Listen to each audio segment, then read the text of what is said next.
नमस्कार। मैं आपका अपना ब्रज किशोर तिवारी एक बार फिर अपने वीडियो के माध्यम से अपने विचारों को आप तक रख रहा हूं। मुझे किसी भी पार्टी या किसी भी वक्ता से कोई भी विरोध नहीं है। जो मेरे दिल में आता है, जो मैं एनालिसिस करता हूं, उसे अपने मित्रों के बीच में रखता हूं। बस इतना सा उद्देश्य है मेरा। हमारे देश में कई ज्वलंत समस्याएं हैं। अभी 2 दिन पहले ही इलाहाबाद में, प्रयागराज में एक संत की हत्या या आत्महत्या कुछ तो हुआ है। पर उसके पहले मैं चाहता हूं कि आपसे आज मैं पंजाब पर बात करूं। पंजाब हमारे देश का सबसे संवेदनशील स्टेट है। बरसों बरस वहां आतंकवाद की आग जली। लोगों ने पंजाब को तोड़कर देश से अलग करना चाहा कि एक अलग राष्ट्र खालिस्तान के नाम से बनाया जाए।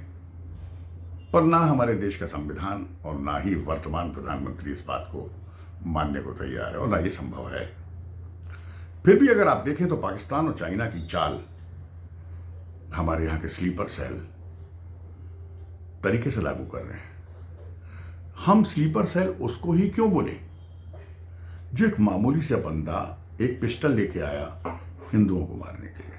हम स्लीपर सेल उसको ही क्यों बोले जिसके यहां से 1 किलो RDX मिल गया। क्या बड़े स्तर पर स्लीपर सेल नहीं है?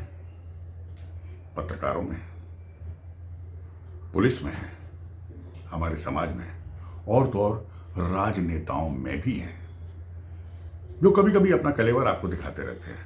चलिए आज हम नवजोत सिंह सिद्धू की ही बात कर लेते हैं। इनका पाकिस्तान प्रेम किसी से छुपा नहीं।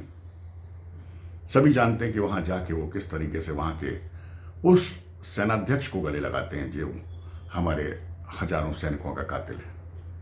वो किस तरीके से वहां के प्रमुख के गले लगते हैं और उनके एजेंडे को हिंदुस्तान में लागू करने के लिए प्रयासरत है। सबसे पहले उन्होंने पंजाब की धरती में कांग्रेस को ब्लैकमेल किया, फिर कैप्टन अमरिंदर सिंह साहब को ब्लैकमेल किया और आखिर में वो बंदा उन्हें हटाने में कामयाब हो गया। इसके पीछे का लक्ष्य क्या है? सिर्फ अगर मुख्यमंत्री बनना है तो कोई बुरा नहीं, पर खालिस्तान की हवा और तेज करना है, उसकी आग में और दहक बढ़ानी है या देश को नुकसान पहुंचाना है, तो ये चिंता का विषय है। सभी जानते हैं कि ये बंदा बरसों बरस पुराने क्रिकेट के जमाने से इमरान का दोस्त है। ये भी कोई बुराई नहीं है, पर वो दोस्ती देश के विरोध में अगर लागू की जाए तो भाई फिर इसमें तो समस्या खड़ी होती है। अगर आपने अभी 4 दिन पहले जो मुख्यमंत्री थे कैप्टन अमरिंदर सिंह साहब, इनका आपने अगर चैनल पे इंटरव्यू सुना होगा तो उन्होंने खुद कहा है कि ये बंदा हमारे नवजोत सिंह सिद्धू राष्ट्र के लिए खतरनाक है।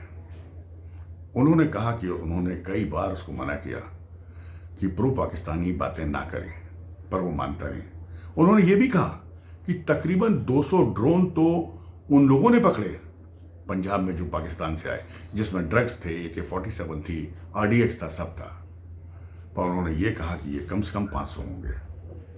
तो आखिर वो 300 कहाँ गए? वो आज भी पंजाब में है, जो सिर्फ देश की तकदीर के खिलाफ लड़ने के लिए उपयोग में आएंगे। तो मैं ये जानना चाहता हूं कि क्यों ना पंजाब की कमान किसी अच्छे व्यक्ति को दी जाती है।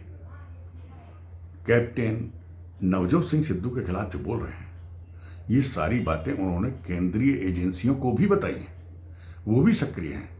पर केंद्र की चाल आज तक मुझे समझ में नहीं आई कि सब कुछ जानते बूझते भी वो किस मौके की तलाश में रहते हैं। ये कैसी राजनीति है? वहां का स्टेट चीफ अगर चिल्ला चिल्ला के बोल रहा है कि ये व्यक्ति हमारे देश के लिए खतरनाक है, तो केंद्रीय एजेंसियां सक्रिय क्यों नहीं है ना? वो तो प्रूफ भी देने को तैयार है। खैर जो भी है, मैं आपको ये बताना चाहता हूं कि किस तरीके से राहुल और सोनिया, जो कि चाइना के बहुत खुल्लम खुल्ला बहुत अच्छे मित्र हैं, उन्होंने हमारे देश में अपने एक प्रतिनिधि को इम्पोज करने की कोशिश की। देश बहुत मुश्किल दौर से चल रहा है, जबकि हमारे सिरहाने अफगानिस्तान में तालिबानी, चाइना, पाकिस्तान और देश के अंदर स्लीपर सेल्स काफी सक्रिय है।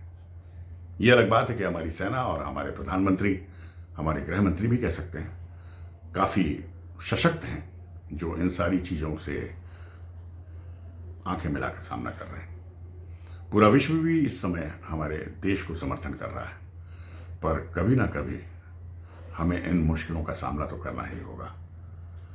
मुझे लगता है इन्हीं स्लीपर सेल्स के बीच में से हमारी राजनीति का एक स्लीपर सेल और राष्ट्रीय और प्रादेशिक राजनीति में प्रवेश कर चुका है।